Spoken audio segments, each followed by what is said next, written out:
Welcome back to our second part of our special edition weekly recap. I hope you didn't miss part 1 because if you did, you can find the link below.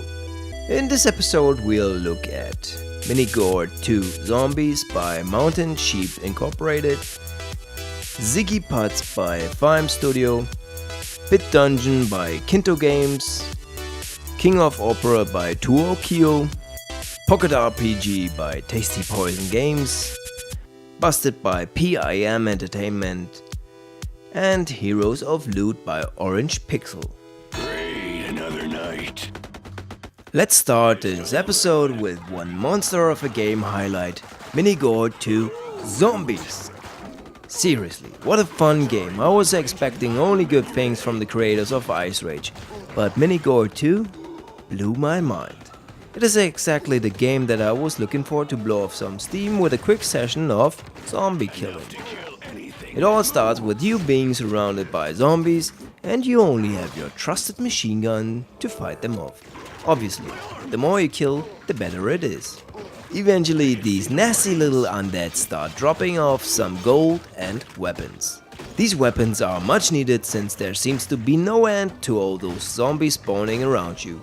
Quickly, you run out of bullets and then it's crunch time. Now you're about to have some fun with melee combat, which is either your good old axe or with one of the several blades that the zombies have dropped. The gold dropped from the zombies can then be used to upgrade your weapons and to buy new characters. So what else can I say except from the obvious? After my first few trial minutes ran out, I pushed the buy button so hard that it didn't matter that the game cost only $4.99.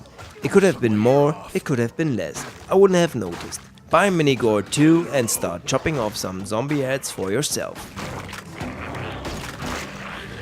That's what I call fire. After you've satisfied your appetite for blood, you might want to take things a little bit slowly. Or you might actually want to play a game with your kids. Well, look no further than Ziggy Putts. No, I shit you not, this game is actually fun and also very relaxing.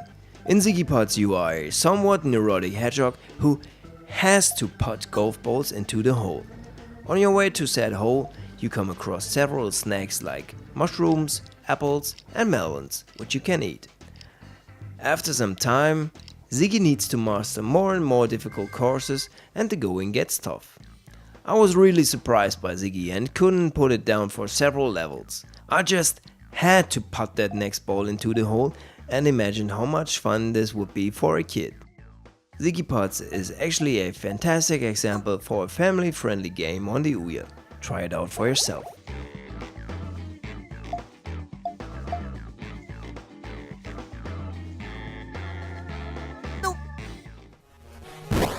Next up is the first RPG of this episode, bitDungeon by KintoGames. At first I was like, what is this ugliness? And then I was like, oh hell yeah, this game is amazing! I really recommend you play bitDungeon. It offers everything you want. Retro style graphics, retro style 8-bit sound and endless amounts of varying monsters. The monsters look extremely cool actually, and I was surprised at the depth. Usually you only have a few varying monster types, but in bitDungeon this is a bit different. On a random note, if you see me running around the monsters like a madman, that's not only because I am mad indeed, but it's also because that's how you kill monsters without getting hit in this game. Quite nice change of pace actually. The only thing that annoyed me was that after some point I wasn't able to open any more treasures. If any one of you has a solution for that problem, please let me know. I want to continue this awesome game, but I won't do that if I can't still my sick obsession with collecting items. All in all, bitDungeon is a fantastic game and very much worth your time.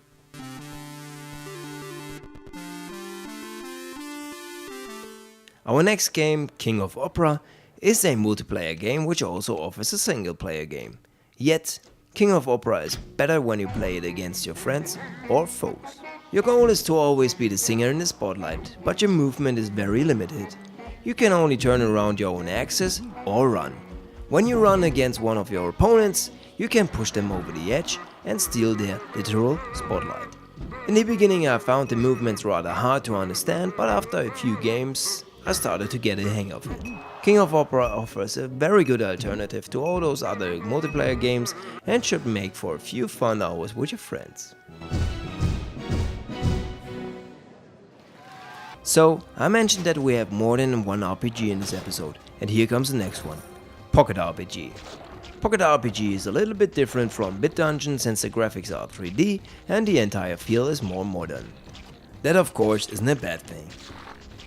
The goal of Pocket RPG is to fight your way through 4 levels full of monsters, traps and loots as quickly as possible.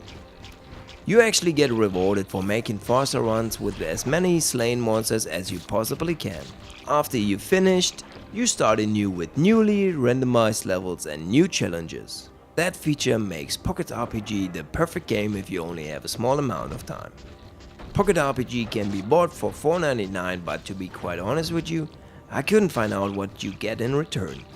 When you click on buy, you don't get any info on why you should buy. Maybe Tasty Poison Games want to improve that aspect. Oh, and if you think you have heard the name Tasty Poison Games before, you are right. They made the great game Dig.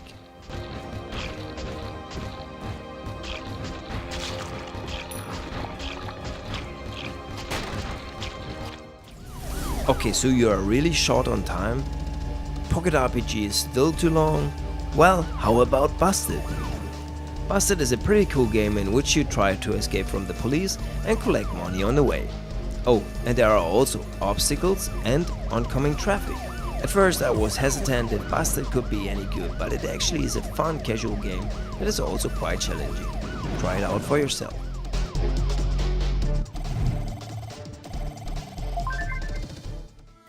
Our last game of this episode is yet another RPG, can you believe that?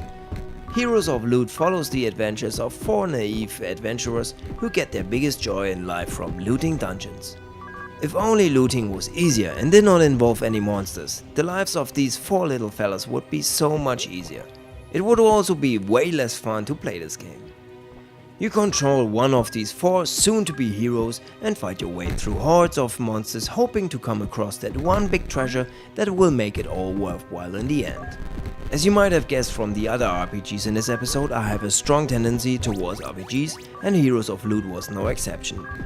I loved it from the second I set foot into these dusty old dungeons and enjoyed every second. Heroes of Loot is also quite inexpensive, at $2.99 for more dungeons, loot, magical items and much more. Worth your time and worth your money.